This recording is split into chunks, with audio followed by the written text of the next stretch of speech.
Hi guys, good morning. So, ari naman kita mga Ilonggo dre. Pagwapa ta na bago ta mabaligya, klain mga baligya ta aton tsura, lawi-laway no. Mura.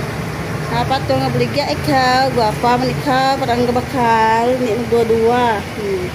Na kay mang make-up na kita no. Nakatapos na lang mangimpyo. Ari naman kita sa pagwapa ta.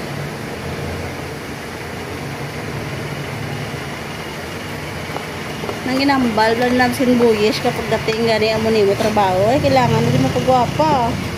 Wala dire tumboy-tumboy guys.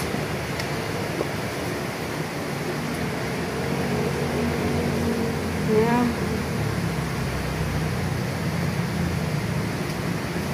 Pagwapa is real ni Atsalia.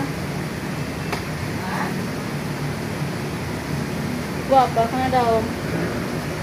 Sabi nila. Sabi nila, ang ganda mo, ang ganda niya, ang ganda niyo. Okay, mamungusta kita katon nga buhok. Mapungusta katon nga buhok kay para makaano naman ta, makabaligya naman ta.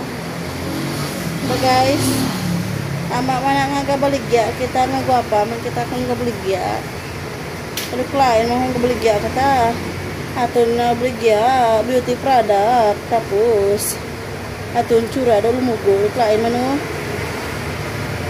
Mga pagapagapata kay baratumboy, tabla kong pagkabot sa obra, wala na imo tabahidlaw.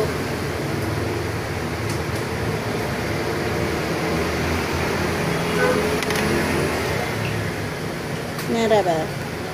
Tanganta ka hining-hining aton nga ulo para hindi siya matindog-tindog ang aton nga kulot kron. Ito pagbutangan ng aton nga kulot, tara sa katindog-tindog. Doon ano laman ta nga saragbutan, may pay man. Nan. Oh, nakan nga po. Tanya ko pagwapa man na. Oh. Na. Kilay is life na siya da, guys. Yan. Hindi na mabuo ya araw kapag kulang ya kilay. Purato no kilay kay damol man atong kilay ah. Ilang na buo pa rin araw natin. Kunting lipstick lang na guys, blush-on okay na. Magic lipstick akong gamit guys. Lipstick na, blush on pa. Oh, asa na mo? Dali na kay may lipstick na mo, may blush on pa ka mo. Magic by Magic.